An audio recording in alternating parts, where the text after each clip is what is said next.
Good morning, everybody. This comes from the BBC News.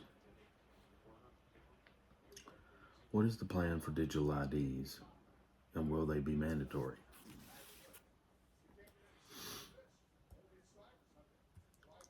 Prime Minister Sir Keir Starmer, I guess is how you say his first name, Keir,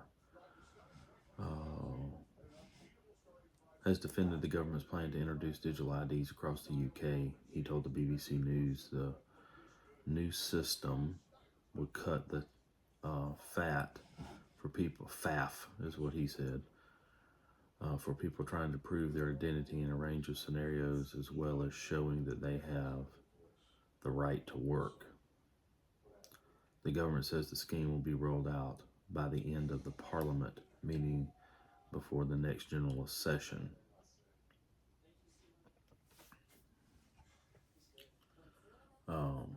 Which they're talking about rolling that out in the next 3 or 4 years, is what the plan is.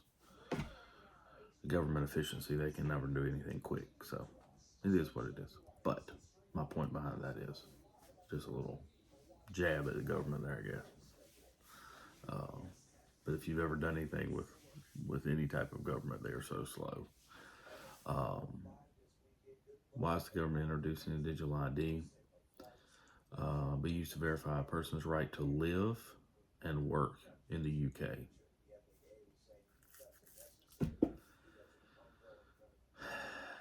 It will take the form of an app-based system stored on smartphones in a similar way the DHS app or digital bank cards. All they're doing is prepping you for the mark of the beast. That's all this is. This is just another domino that falls for the big domino at the end. That's all this is. When he first introduced the scheme, we will not be able to work in the United Kingdom if you do not have the digital ID. It's as simple as that. You cannot buy or sell without the mark of the beast. They can do so much with stuff like this now. The government subsequently told the BBC that the requirement for ID won't be applied retrospectively. Yes, it will. Don't get fooled by that, because at some point they're going to come back and they go, you know what? We need everybody to have one. With UK workers only needed it when they apply for a job after prospective introduction in 2028. So you only need it if you apply for a new job. Now, you may have been a UK citizen for the last 50 years. You 50-year-old person, man, woman, going to get a job, and they're going to tell you, no, you got to go get an ID because we don't know who you are. Now, you've been paying taxes for 50 years. You knew who that was when you took my check. Nevertheless, ministers insist it will curb illegal immigration by making it harder for people without status to find jobs, which the government argues is the reason some migrants enter the UK illegally. Employers will no longer be able to rely on the national insurance number, which is currently used as part of the proof of right to work or paper-based checks.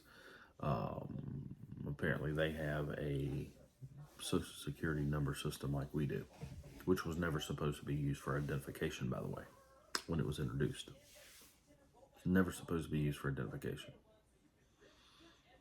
Because when it was introduced as identification, a lot of people thought that was the mark of the beast. Mark of the beast will be a mark on your forehead or in your right hand. And they have stuff that they can introduce. They can put stuff in your hand that you can't even see, that's imprinted under the skin, that's just microscopic, but holds every bit of your information, which is what the mark of the beast will do. It'll also show your allegiance to the beast and the beast system and the Antichrist. And if you take it, you're going to go straight to hell.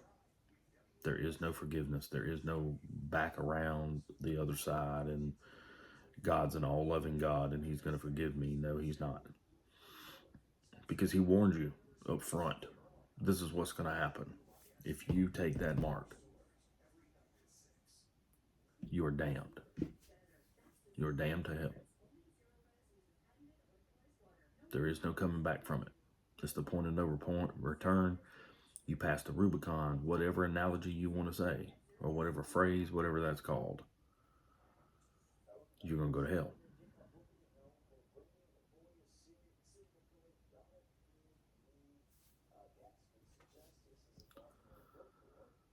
So this is just another step. America did theirs with the real ID system that we all have to get, or that we're supposed to get. We're moving to this. I mean, just it's coming. When it comes, I don't know, but it's coming. It'll probably be in the next 4 or 5 years. I would imagine. I would not be surprised if it's introduced or tried to be rolled out before Trump's term is up because of the immigration issues.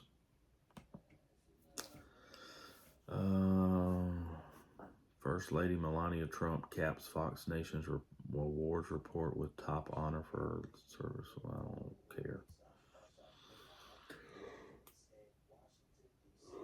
Oh, excuse me. Trying to shake the cobwebs out at 4:30 in the morning. Or excuse me, 4:57 now.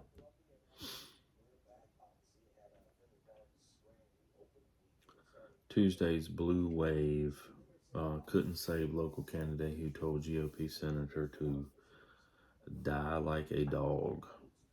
Okay.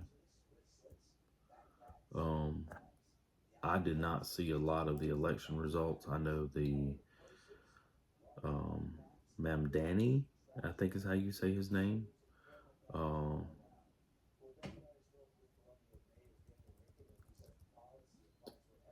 Won the New York mayorship.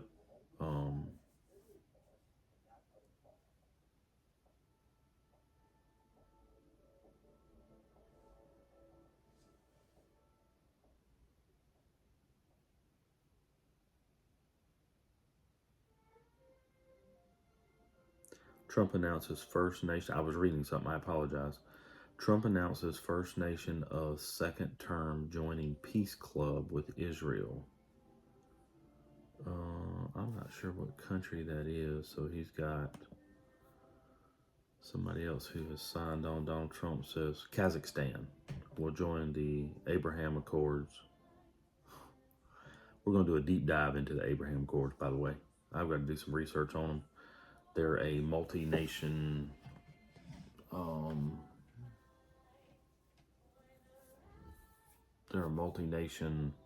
peace accord, from my understanding. I could be a little bit wrong about that, but that's my understanding. Sheep in wolf's clothing.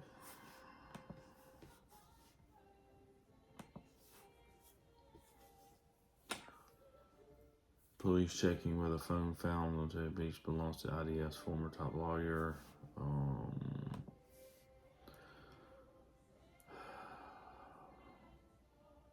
Trump says he sees progress in resolving Ukraine conflict. I hope he's right. Is the Kremlin hacking the brains of small-time crooks in Paris now? Okay.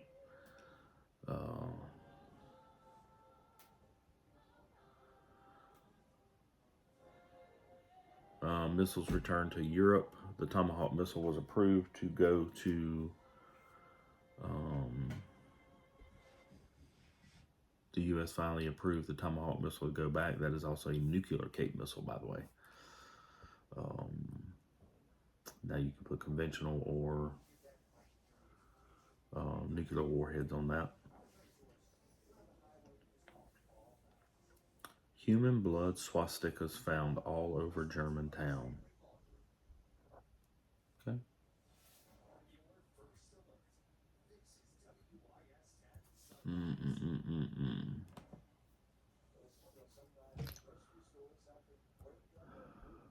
Our daily devotional day is entitled Sinners.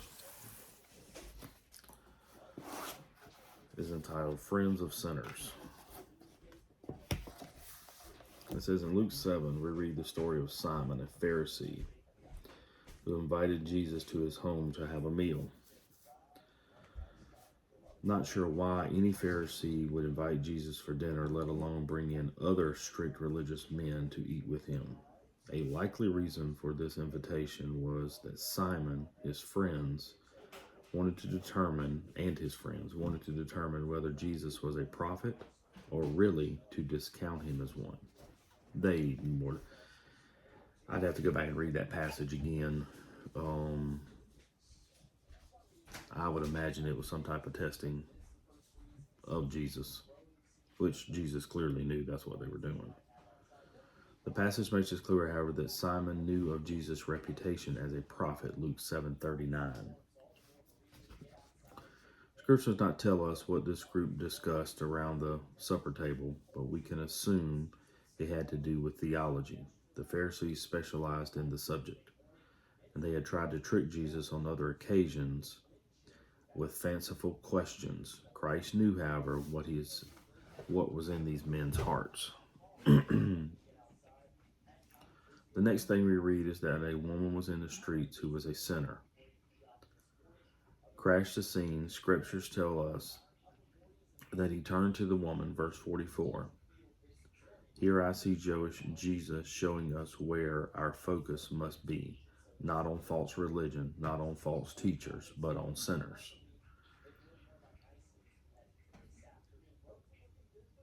You have to be very, very careful of false teachers. I've said this 100 times on here. If somebody's telling you something that doesn't sound exactly right or doesn't line up with something, please go check your Bible on it or have them give you Bible for it. Where'd you get that in the Bible? Luke 25, the book of Luke, period. What book did that come out of? Look away from Simon and his guests. Jesus turned to the woman, then addressed the men. His sins, which were many, are forgiven, for she loved much. Then he said to the woman, your faith has saved you. Go in peace. Verse 47 and 50. Jesus was revealing here why he came, to befriend and restore the fallen, those overtaken by sin. He's saying to us today, this is what my ministry is all about. He said several times that the Gentiles, the non-Jewish people, had more faith in him than the Jews did. Our focus must be love, as our Savior's is. We are not to judge the fallen, but to seek to restore them. What is the law of Christ? It is to love. A new commandment I give to you, that you love one another as I have loved you, that you also love one another. John 13:34. Friends of sinners.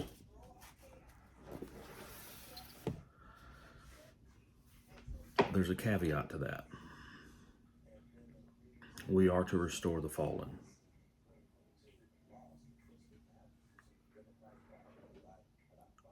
We are to love our neighbors. Remember, Paul told us, if you love your neighbors yourself, all the other stuff will take care of itself.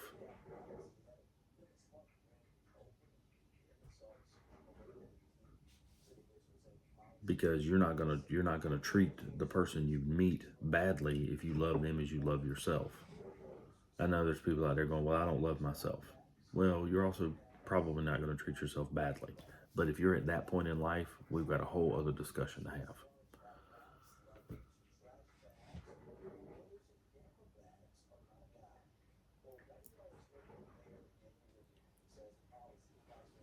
We all have people that we come in contact with daily that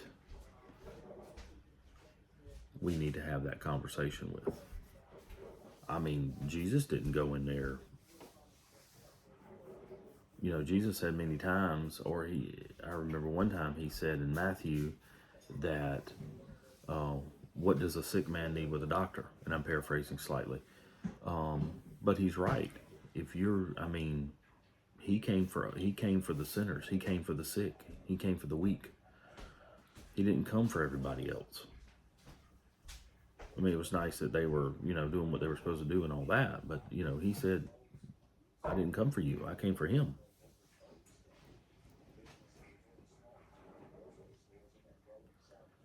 If everybody treated their neighbors like they treat themselves, the world would be a completely different place. Love thy neighbor as you would yourself. Y'all have a great day. Y'all keep your head on the swivel. Go prep and pray. Go prep, pray, and train.